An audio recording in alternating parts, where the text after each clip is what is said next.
The Plateau crisis reveals devastating impact of Plateau State attacks, with 80,000 displaced, 18,000 homes destroyed, and nearly 400 communities affected over years of violence.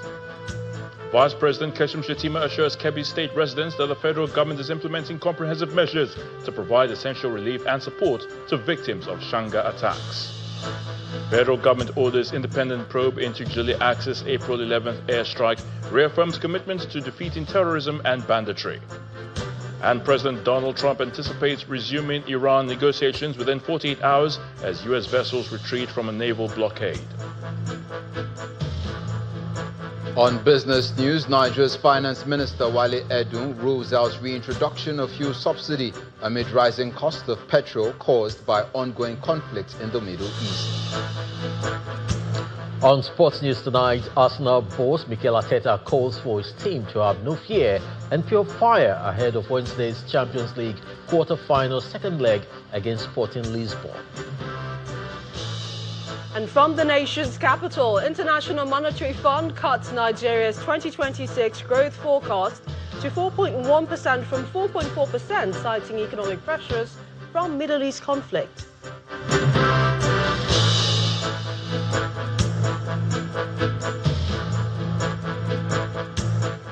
The House of Representatives Committee probing the Plateau crisis says over 80,000 people have been displaced and more than 18,000 homes destroyed by years of violence in the state.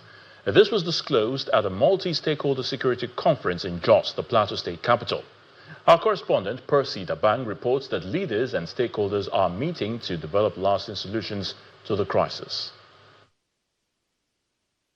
Chairman, members of civil society organizations. Stakeholders gathered in Jos to discuss the way forward in addressing the lingering security challenges confronting Plateau State and beyond.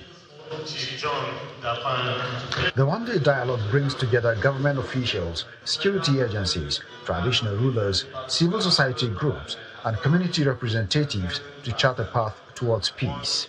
The peace on the plateau is the peace in Nigeria. The dialogue is convened by the House of Representatives Ad Hoc Committee on Plateau Security, with a focus on the scale of the crisis over years. Over 18,000 houses, places of worship and farmlands have been destroyed, as many as 400 communities dislocated, leaving some 80,000 internally displaced persons, many of whom are unable to return to their ancestral homes. This conference is therefore not just an event, it is a national imperative. It is an action born out of our collective resolve as members of the House of Representatives to confront with honesty and courage the persistent security challenges that have afflicted Plateau State and indeed several parts of our dear country. I want to emphasize the fact that inclusion is not charity. Inclusion actually is a strategy. When people are hurt, they heal. When they heal, they forgive. When they forgive, it is easy to rebuild. To sustain peace, we must institutionalize dialogue, not as a one-day event. Plateau State Deputy Governor, who represented Governor Caleb Mutfwang, noted that though the challenges remain significant, they are not beyond resolution. While the challenges are real, they are neither insurmountable nor beyond resolution. Security goes beyond the deployment of personnel and resources. It encompasses justice, inclusion, economic opportunity, and the assurance that every citizen, regardless of background, has a stake in peace. The stakeholders emphasized the need for stronger collaboration to break the cycle of violence and restore Plateau State's legacy as the home of peace and tourism. Various groups submitted memoranda as the committee deliberates on them. The outcome of the dialogue is expected to translate into concrete actions aimed at restoring peace and stability across the state. Percy Dabang, Channels Television News. Vice President Kashim Shettima is promising residents that adequate measures are being put in place to bring succor to victims of the recent attacks in Shanga local government area of Kebbi State. The Vice President gave the assurance during a condolence visit to Governor Nasir Idris following the death of the Speaker of the Kebbi State House of Assembly as well as victims of the Shanga attacks.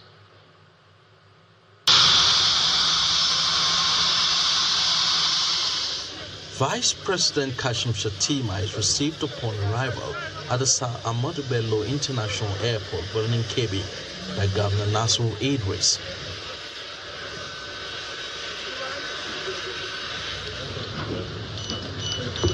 The visit is to condole the government and people of Kebbi State over the death of the Speaker of the Kebbi State House of Assembly, victims of the Shanga attack, and the soldiers who lost their lives in a recent ambush by gunmen.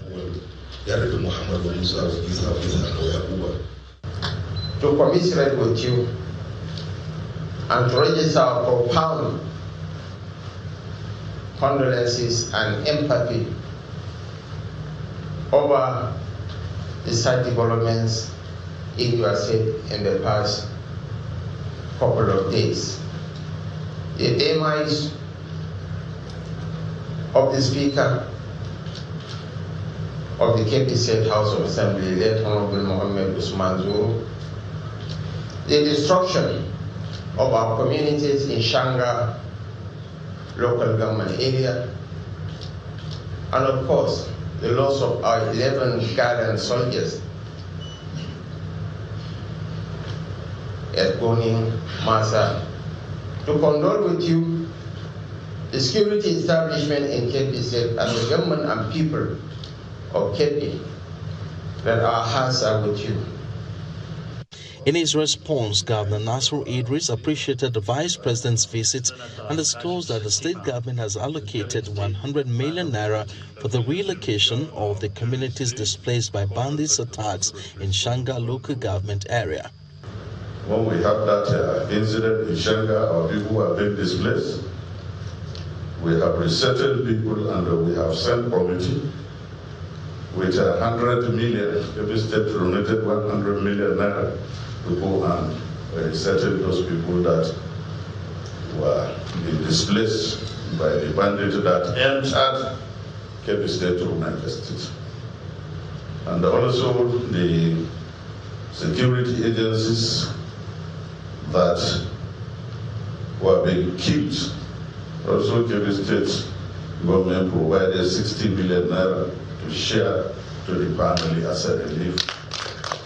The condolence visit is attended by government officials, members of the late Speaker's family, and heads of security agencies in the states. Well, the federal government has ordered a full and independent investigation into the Nigerian Air Force counter-terrorism strike in the Gili axis in Gubbio local government area of Borno State. A statement by the Minister of Information and National Orientation, Mr. Mohammed Idris, says the investigation will review intelligence, targeting and execution while addressing gaps and ensuring accountability where necessary. On April the 11th this year, the Nigerian Air Force under Operation Hadinkai carried out what it describes as a precision counter-terrorism strike on confirmed terrorist targets in the Gili axis. A part of the statement reads, quote, "The federal government reiterates that this was a deliberate, intelligence-led operation, not an indiscriminate attack conducted in one of the most active insurgent corridors in the northeast. The area had been designated a high-risk zone with clear security advisories restricting civilian presence," end quote. While expressing condolences to affected families and sympathy for the injured, the Information Minister adds that every Nigerian life is sacred and any loss of civilian life is deeply regretted. According to Mr. Idris, the federal government is working with the Borno and Yobe state governments as well as NEMA and SEMA to provide humanitarian support to the affected families. A former Kaduna State Governor, Mr. Nasir El-Rufai, has been granted bail by a federal high court sitting in Kaduna in multiple charges of alleged financial misconduct brought against him by the Independent Corrupt Practices and Other Related Offences Commission. However, the State High Court reserved its ruling on a separate bail application until April the 21st this year. Justice Rowan Aikawa of the Federal High Court approved bail for the former governor, who will remain in the custody of the ICPC pending the perfection of his bail conditions.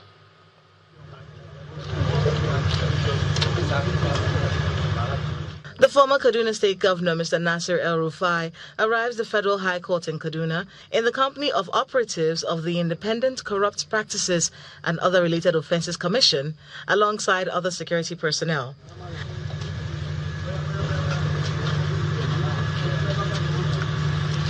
As it has been the practice, journalists are barred from witnessing the trial as the presiding judge, Justice Rowan Aikawa, grants Mr. El-Rufai bail in the sum of 200 million naira with two sureties in like sum. The court ordered that he should remain in the custody of the ICPC pending the fulfillment of conditions. He is also barred from making public comments relating to the case and must attend all court sittings. Meanwhile, in a separate corruption case filed by the ICPC at the Kaduna State High Court, the trial judge, Justice Darius Kobo, adjourned ruling on the bail application by the former governor to April the 21st, 2026.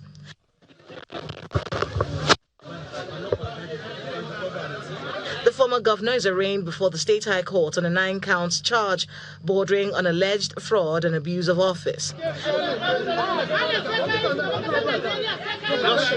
The defense counsel, Mr. Ubong Akbang, told journalists that the delay to grant his client bail is due to the bereavement of the judge, as supporters of the former governor maintain his innocence. His lordship was bereaved and was unable to put the ruling together.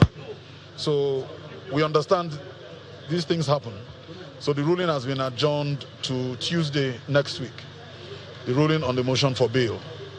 So fingers crossed, gentlemen. We are, of course, happy that he's been granted bail today. But let me make it clear once again that there is the media opinion and then there's the legal opinion. Very well. It is wrong to speak about what happens in the court of law by the media. And the judge made that clear today, and we will stand by that. I've been told I could speak on behalf of the family, maybe by virtue of my seat, since I'm a medium boy now. But the lawyers are the best ones who should ask for these questions. I speak as a son. We are proud of Malam. We are proud of this country. We are proud of the rule of law. And we hope the media will continue to cover this case objectively as the trial begins, inshallah. Mr. El-Rufai has been in the custody of the ICPC since February the 19th, after he was released by the Economic and Financial Crimes Commission. In part 2, after the break, coroner schedules May the 5th hearing into death of Master Nkanu Adichie Sege, son of Chimamanda Ngozi Adichie, as inquest proceedings continue. Please stay with us.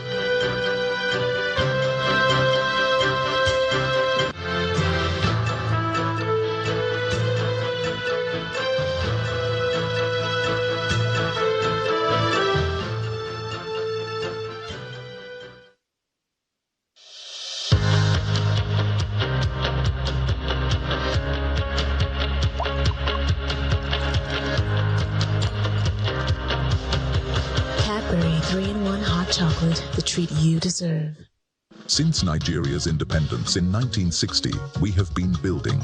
Beyond homes, we built strong families and even stronger bonds and relationships. Beyond offices, we built foundations for forging Africa's formidable economic powerhouse. Beyond sports facilities, we built the passion of a nation. Together, you and us have built the foundations of yesterday and today. Together, we'll build the next possibilities. Lafarge, a member of Washin. Beyond buildings. Home. It's where the aroma begins its joyful parade. Hearts and bellies filled with sizzling beef stew, smoky jollof and chicken, a foriro with better cowley. Delicious afang. Correct nkwobi made with onga.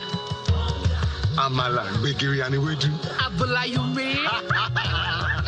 Pepper soup, correct banga and starch with fresh fish. For years, OPay has protected how the people pay. Every day, we move money to keep life going.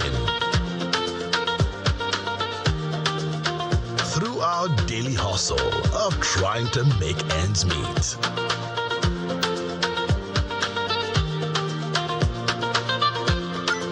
Through the responsibilities we carry. And when the day is done, we rest easy because we've got extra cover. And because we're confident in the security we've built, we're backing it. Introducing Extra Cover, an extra layer of assurance on your OPay account. So you can send, pay, save, and move through life with peace of mind. Back up to 5 million naira. The People's Payment Shield, now with Extra Cover. In a world that never slows, chase the whispers of silence in the rush of the ordinary. Dare to feel something extraordinary. This is more than a moment. It's a feeling poured richly into every sip.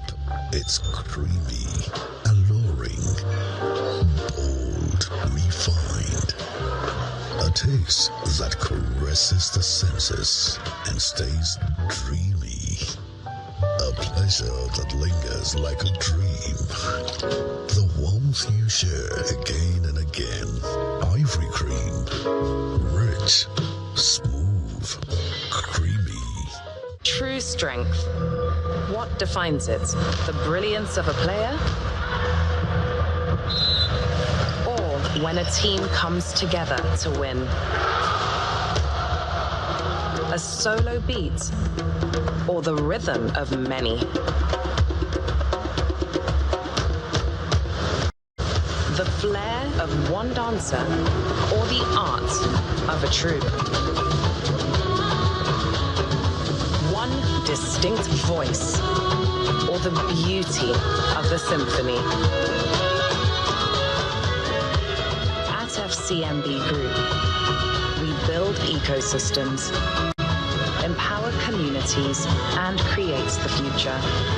Because we believe it's not just one, but the power of the group that delivers the future we all desire. FCMB, the power of the group.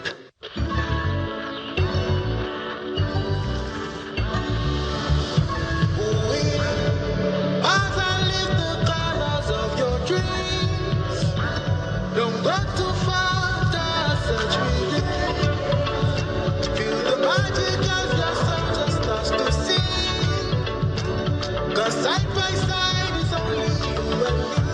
Open and see rainbows and colors in your mind.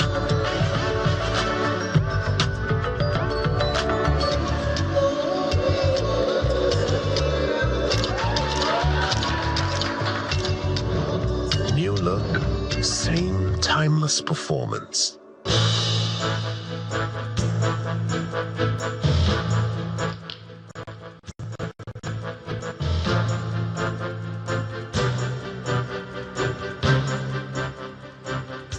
Welcome back. If you have just joined us, you're watching the news at 10 on Channels Television, broadcasting live from Lagos. A reminder of our top stories.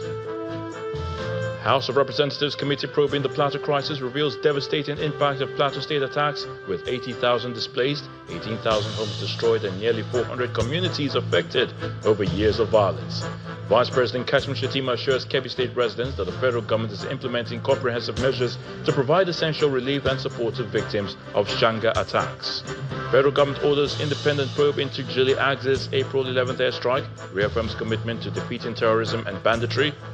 And President Donald Trump anticipates resuming Iran negotiations within 48 hours as U.S. vessels retreat from a naval blockade.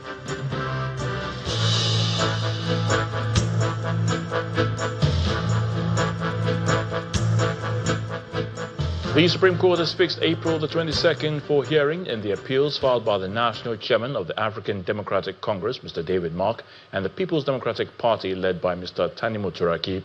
A 5-member panel of the Apex Court, headed by Justice Mohammed Garba, adjourned the appeal to enable the parties in the two cases to complete their legal processes.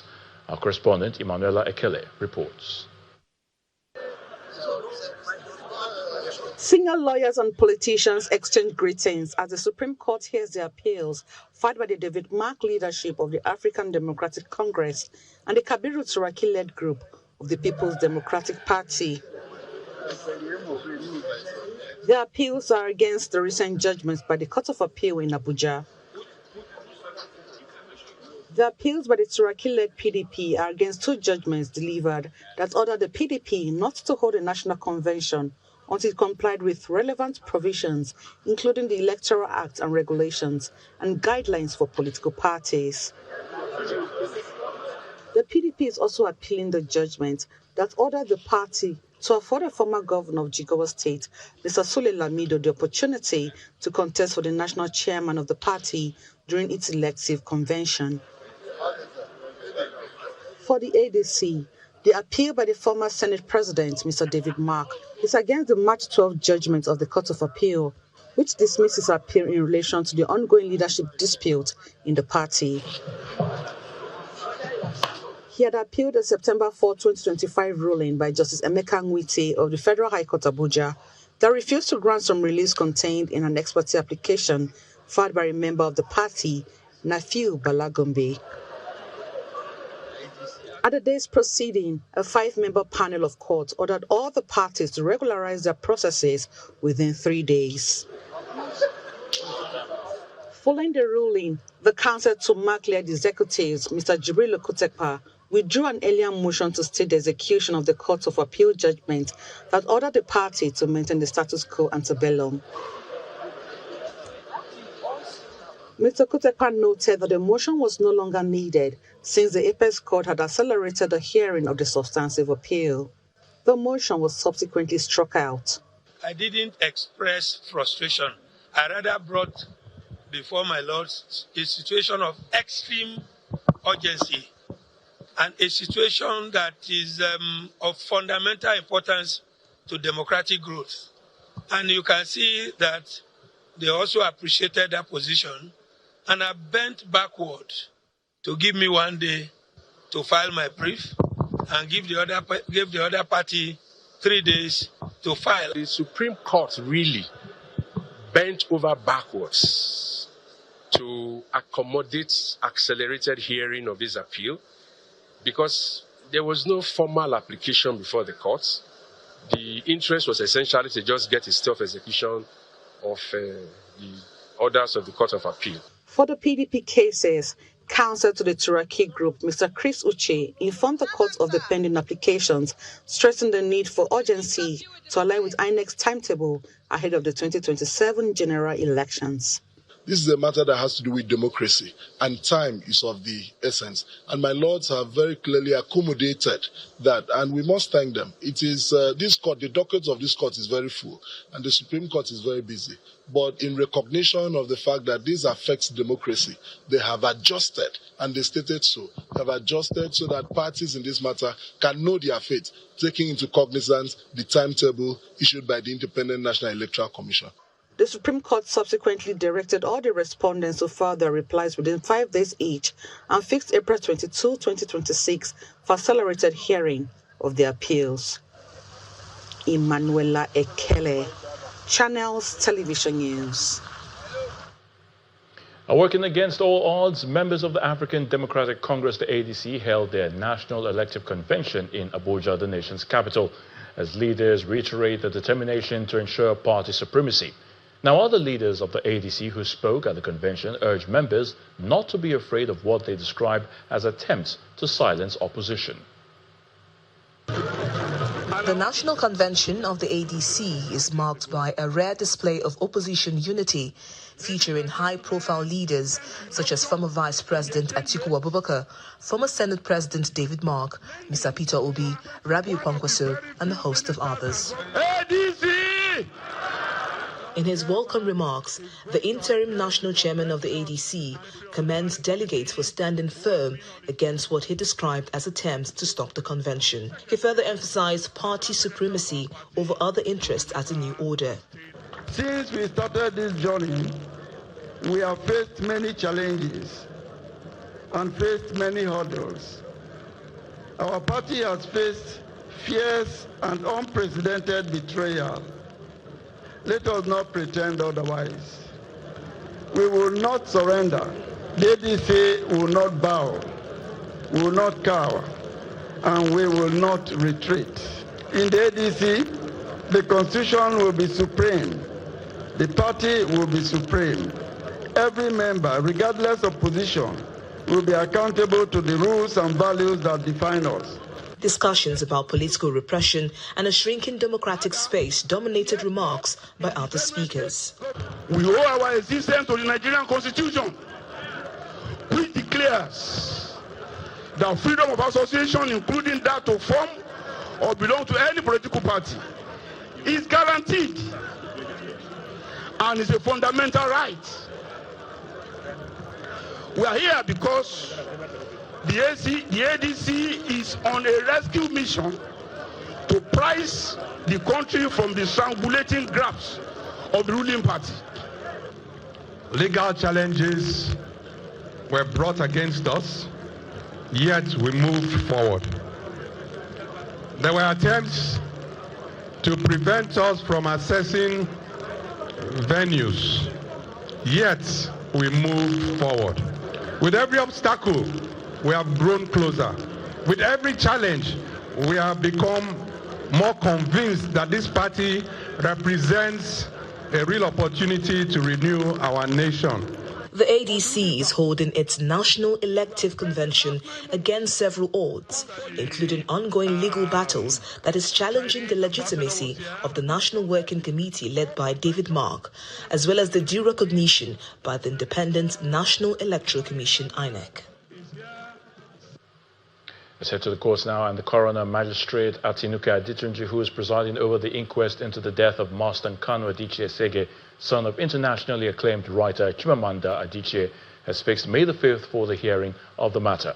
The coroner, who is presiding over the inquest ordered by the Lagos State Judiciary, fixed the date to allow parties in the matter file and exchange their witness statements on oath.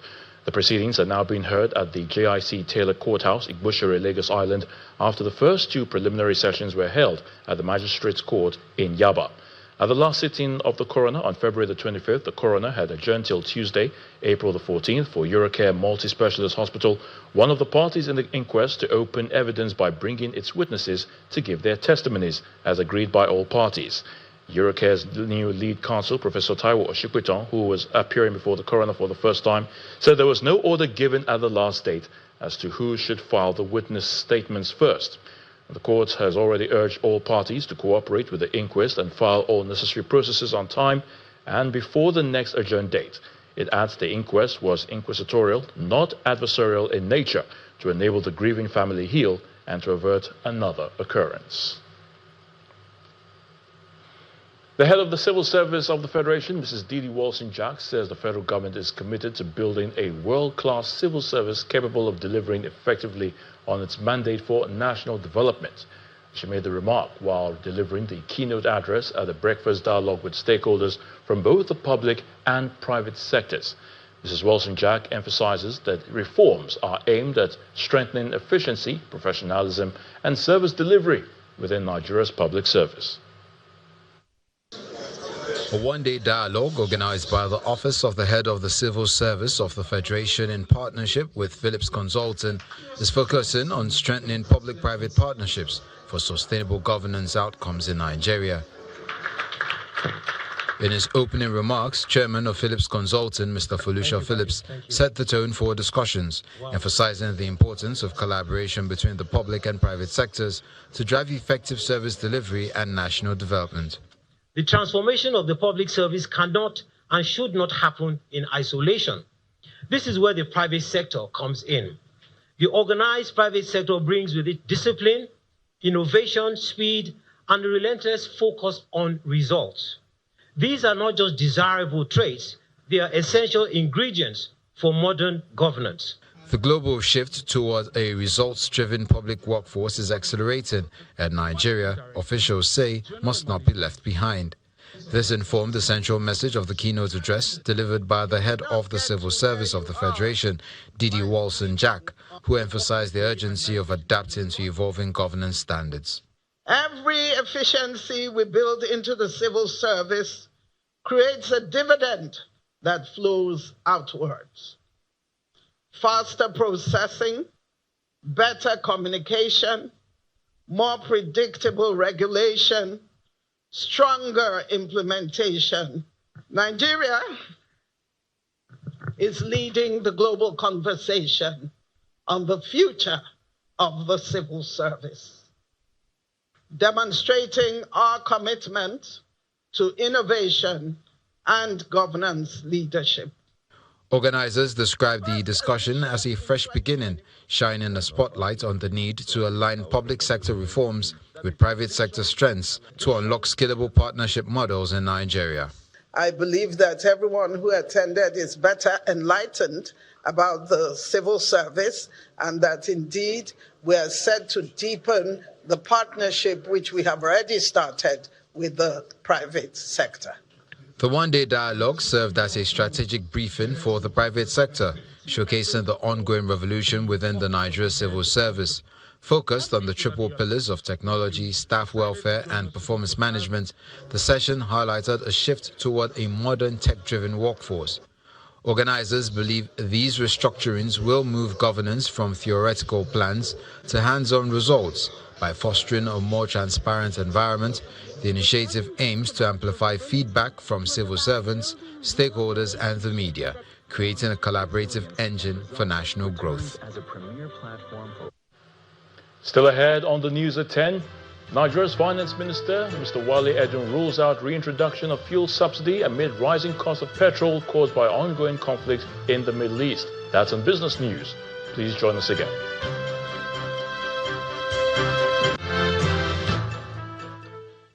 Website channelstv.com has more information on our top stories and others. Subscribe and watch Channels Television's live stream on YouTube and other social media platforms using your mobile device browser, or download the Channels TV app for Android and iOS devices from their respective stores. You can also watch us via your smart TV platforms on Apple TV, Android TV, Fire TV, and Roku. Channels Television, ubiquitous.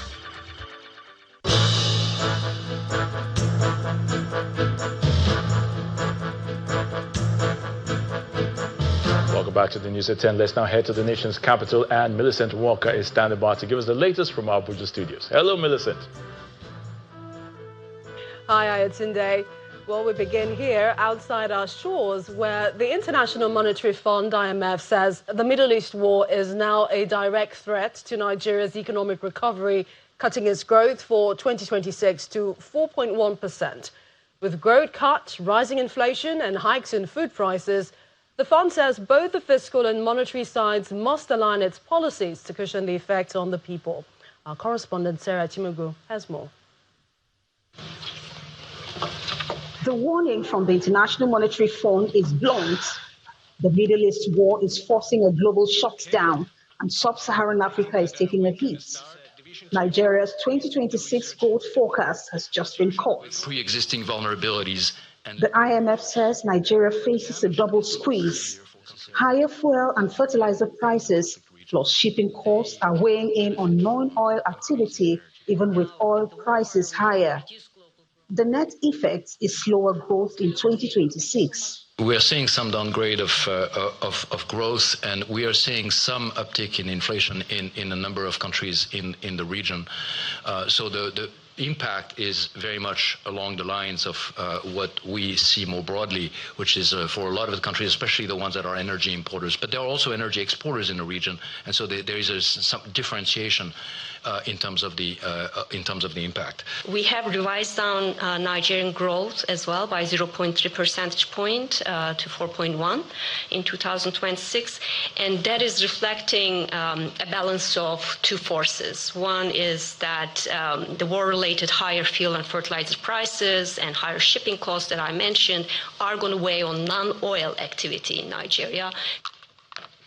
The recommendations for Nigeria and developing economies were not any different during the Global Financial Stability session. When we look at the price action remains fairly contained, right? So yes, there is a large reaction on quantities of capital flows, but the price reaction to date is fairly contained. The table is direct. Nigeria's Minister of Finance, Mr. Wale Edun, chaired the meeting of the Intergovernmental Group of 24, where he shared the group's concerns on the impact of the Middle East crisis. Global economic conditions are deteriorating, primarily due to disruptions in the supply chains, including energy markets, resulting from ongoing conflicts in the Middle East.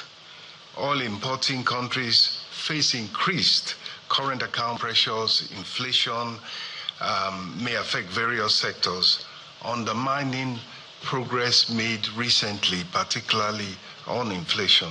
Spring meetings. The IMF has made it clear 2025 was strong for Nigeria, but the war has changed the maths. With growth caught and inflation rising, the test now is for policy alignment by both the monetary and fiscal sides. From Washington, D.C., Sarah Chimubu, Channels Television News.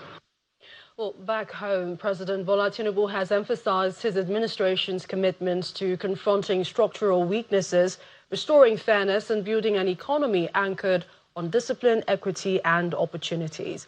Speaking at the commissioning of the Nigeria Revenue Service headquarters in Abuja, the president said the structure symbolizes the deliberate strengthening of Nigeria's fiscal foundation and the rebuilding of confidence in public institutions. Our State House correspondent, Lanre Lasisi, reports.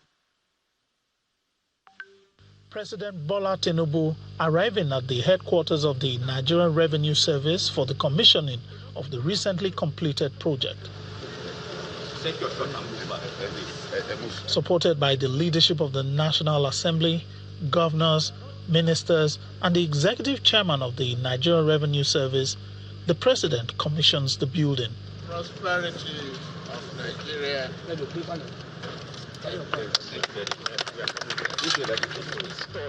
He's then led into the 16th floor building that is made up of 3 towers. Addressing the packed gathering, the executive chairman said the commissioning reflects the coming to life of a renewed fiscal vision. He thanked the president for taking a firm stance of reforming Nigeria, outlining the gains so far. Petrol supply security today will have joined the queue.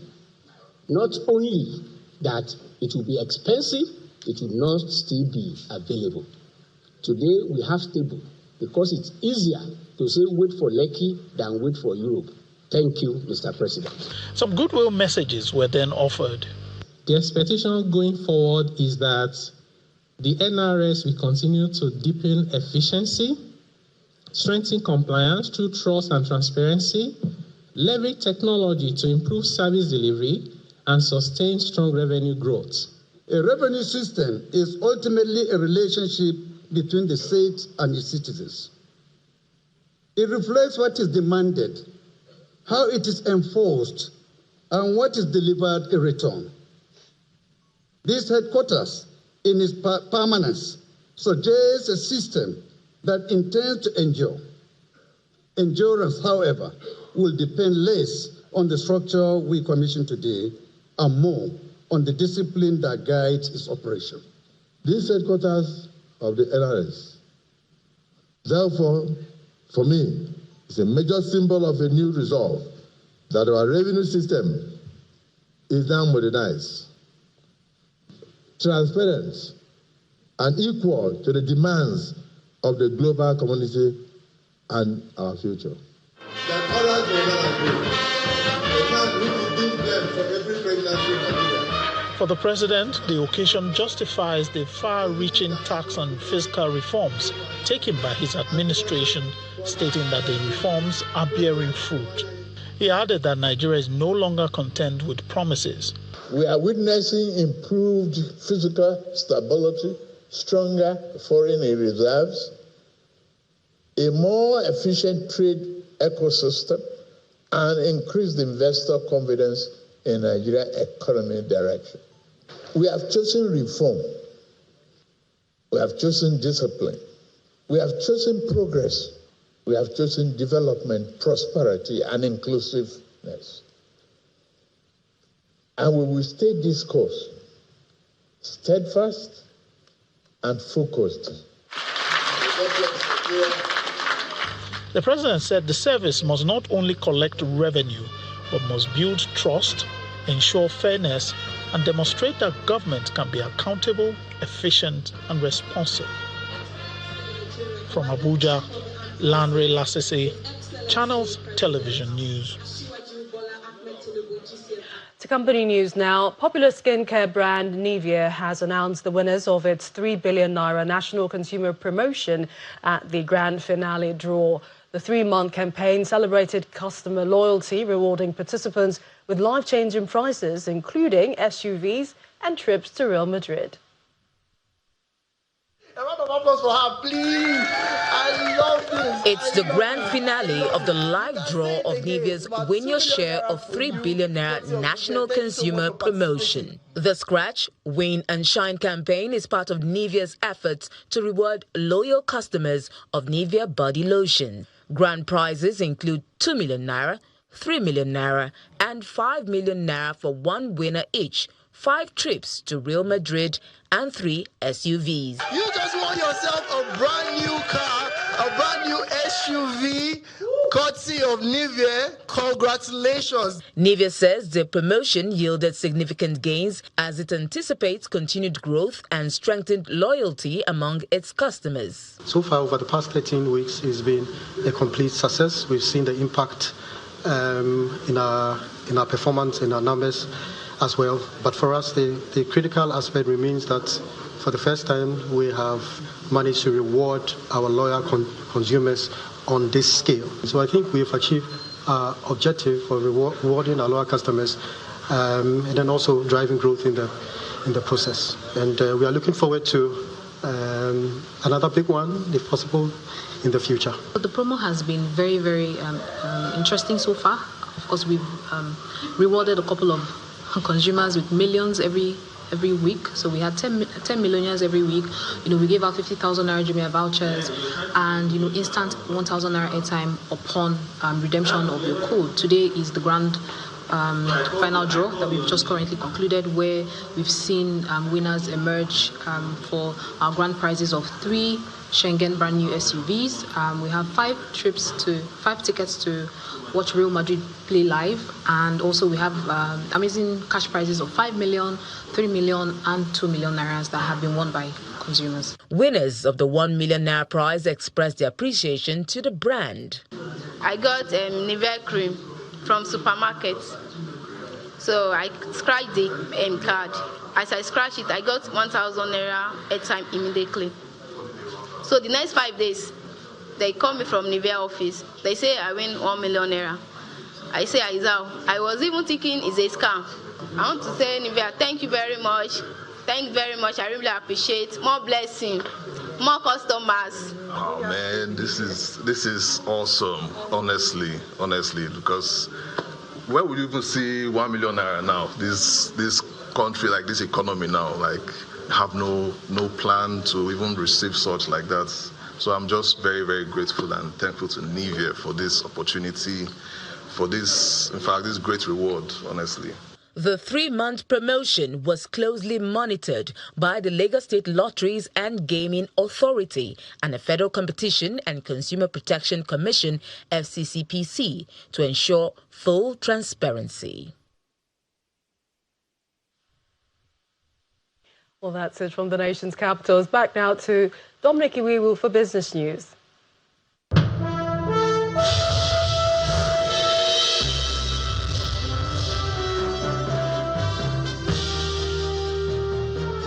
Thank you, Millicent. And on business news, Nigeria's Minister of Finance and Coordinating Minister of the Economy, Wale Edun, says there are no plans by government to bring back fuel subsidy to cushion the effects of rising cost of petrol in the country, which is caused by the conflict in the Middle East. He made this known today in Washington, D.C. in the United States during a media briefing of the G24 on the sidelines of the launch of the April 2026 Global Financial Stability Report by the International Monetary Fund, IMF.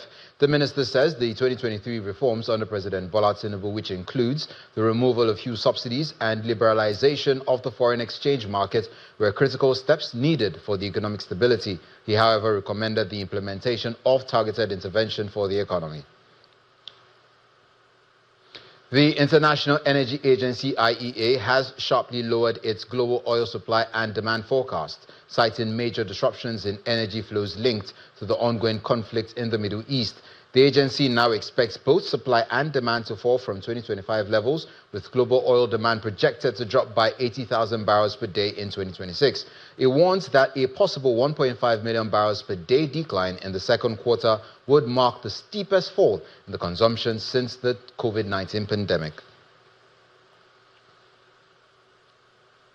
Ahead of the official inflation report for March, set to be released tomorrow by the National Bureau of Statistics, economic advisory firm Financial Derivatives Company projects the headline inflation to rise to 15.89% in March, up from 15.06% in February.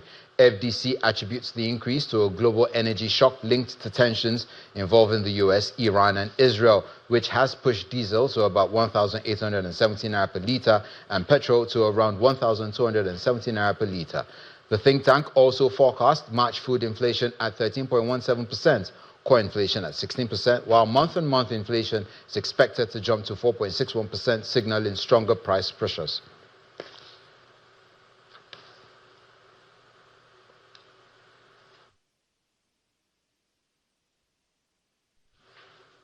And from there, we head to the domestic stock market, which ends Tuesday's trading session with significant gains. Laddie Williams has the details.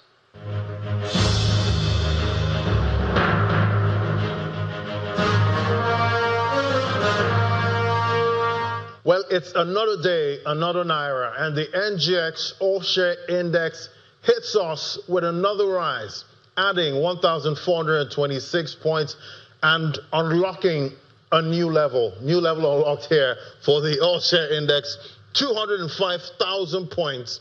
First time we're hitting that point. We're still on price discovery. We've been there since 180,000, 160 level. I've been talking about price discovery, and it continues right there at the NGX, Custom Street. All right, let's look at sectors that we track now. We see banking, that was on fire today, adding 1.97%.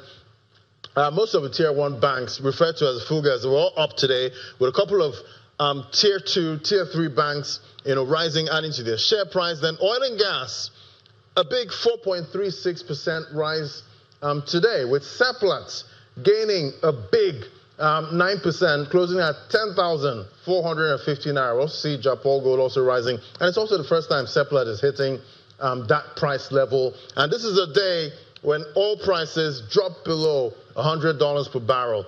Plus, today we see 41 stocks gained, while 19 stocks posted losses. The bulls continue.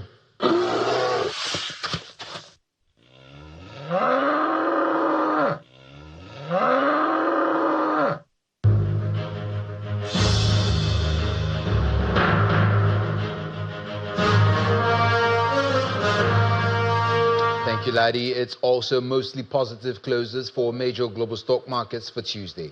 Here are some of the figures.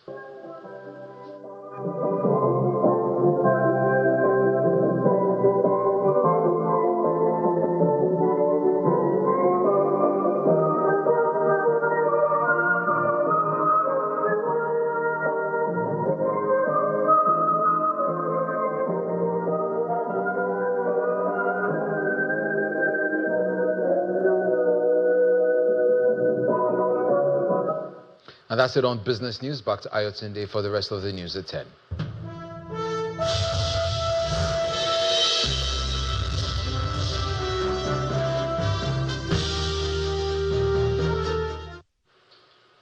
Many thanks, Dominic. The U.S. military's Central Command has said no ships have made it past the U.S. naval blockade of Iran's ports and coastal areas, and 6 merchant ships have followed orders to turn back. The U.S. government says it will not renew a 30-day waiver of sanctions on Iranian oil at sea that expires this week as the U.S. imposes a blockade on shipments from Iranian ports. Meanwhile, President Donald Trump has said that U.S.-Iranian peace talks could resume in Islamabad over the next 2 days and complimented the work of Pakistan's army chief as mediator. Here's Simon Pewsey with more international news and around the world in 5 from our London studio. Good evening and welcome to the channel's studios here in London with your international news around the world in 5. At least 4 Iran-linked vessels have passed through the Strait of Hormuz, 2 of them having come from Iranian ports, in the first 24 hours of Donald Trump's naval blockade. Previously, the US military said it would not impede ships using the strait to go to and from non-Iranian ports. Iran says the blockade is a violation of its sovereignty. China's foreign ministry has condemned the US blockade as dangerous and irresponsible, with a spokesman saying it would only exacerbate tensions and undermine the already fragile ceasefire agreement.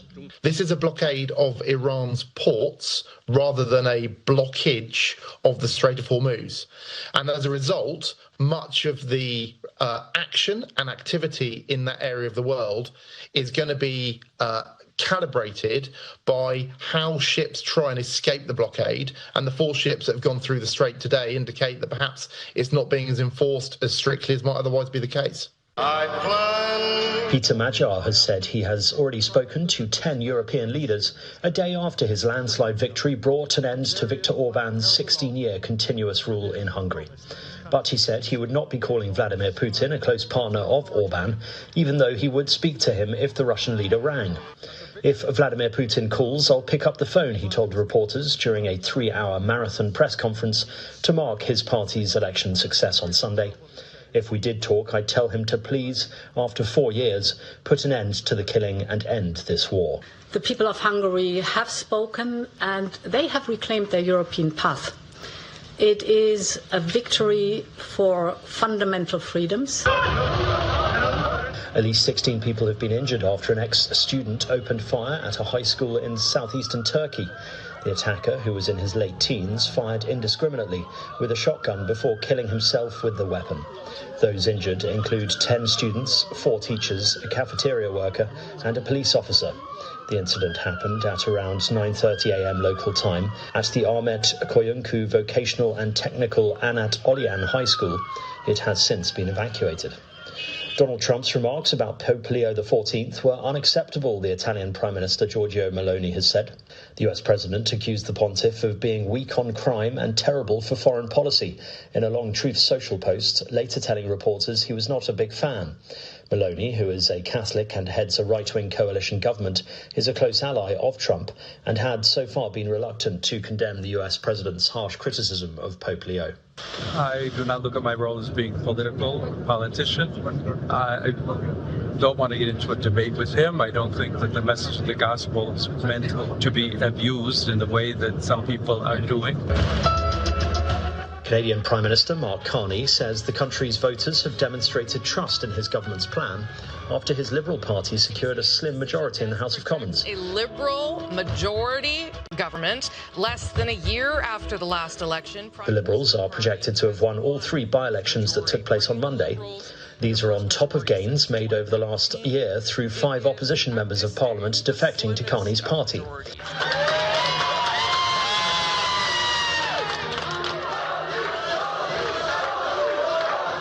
The Prime Minister will now be able to pass legislation without relying on support from opposition benches, and he could stave off a federal election until 2029.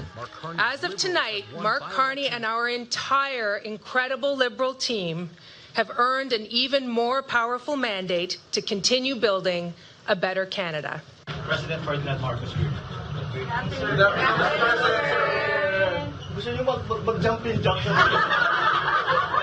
And the Philippine President, Ferdinand Bongbong Marcos Jr., has fought rumours of his ill health with a set of impromptu star jumps. He challenged naysayers to come and exercise with me if they doubted his fitness. The president was diagnosed with diverticulitis, an abdominal ailment, in late January, and briefly put on a strict soup-based diet, causing significant weight loss at the time. I challenge anyone who are saying that I am sick, that they come and exercise with me. We will see who is stronger. You come to the gym with me. Tingnan natin kung sino mas malakas magbuhat ng weight. And that's your international news around the world in 5. Now back to the channel's studios in Lagos.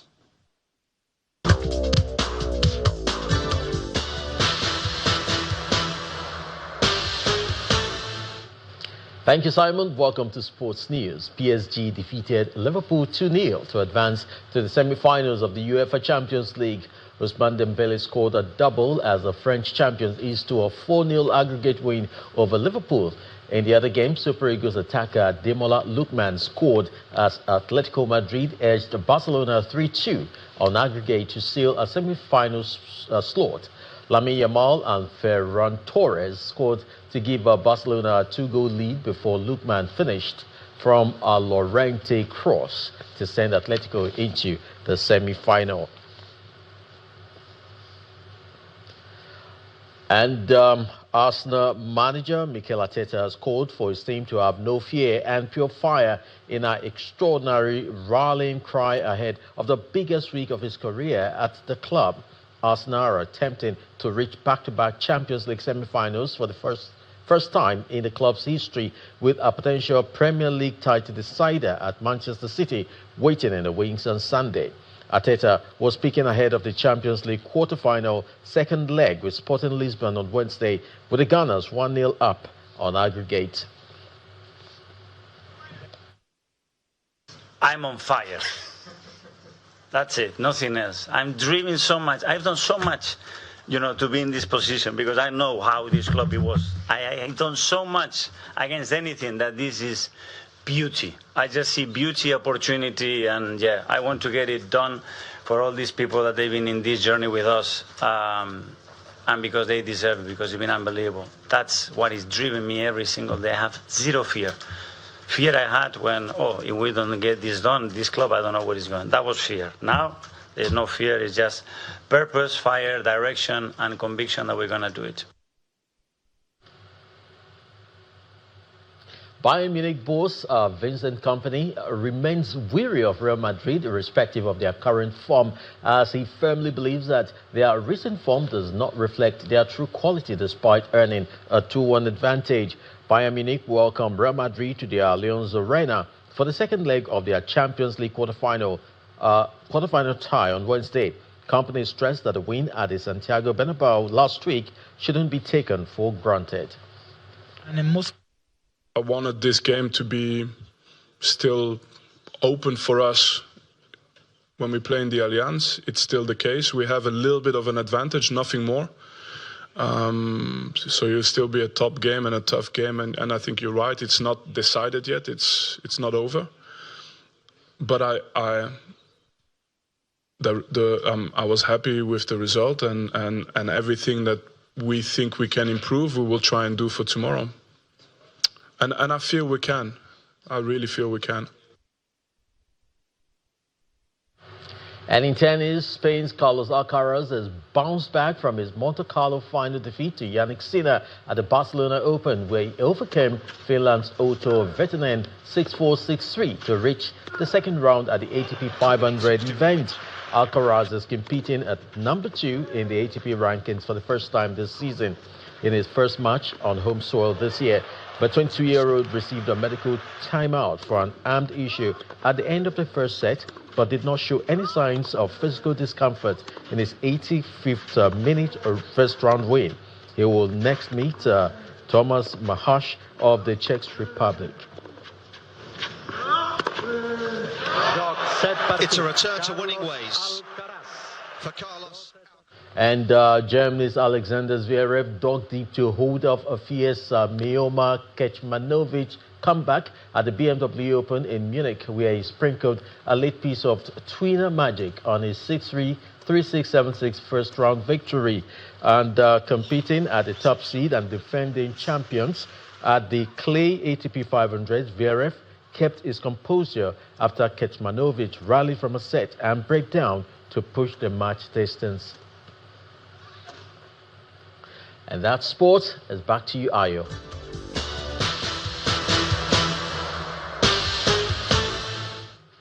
And the main news again. The House of Representatives Committee probing the Plateau crisis has revealed a devastating impact of Plateau State attacks, with 80,000 displaced, 18,000 homes destroyed, and nearly 400 communities affected over years of violence. That's the news at 10 tonight. Thank you so much for watching. I'm Ayotunde Balogun. Have a good night.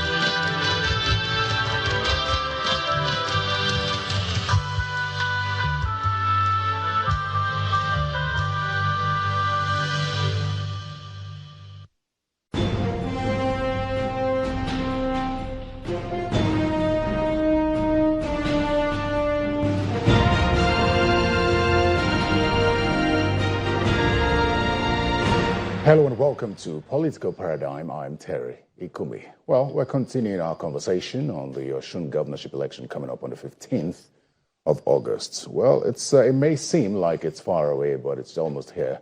And politics is taking different dimensions now as far as that state is concerned. Last week, we spoke with the APC arm. Well, better still, the APC party that we were contesting in the election. We spoke with the Director General of the APC Governorship Campaign Council, Honorable Oluwole Oke, who is also a member of the House of Representatives. He made some allegations, and we have now a member from the governor's camp, boldly, because he represents the governor in this instance, in his constituency. He's a governor, is his constituent. Honorable Bamidele Salam represents Egbedore Ejigbo Federal Constituency in the House of Representatives, and he's a member of the Accord Party, just like Governor Adeleke. Welcome to Political Paradigm. Thank you so much, Terry. It's a pleasure being here. It's a pleasure to have you. You're here because last week we spoke with Honorable Oluwole Oke, your friend and colleague in the House of Representatives, until quite recently. I think the friendship still exists. Oh, of course. It's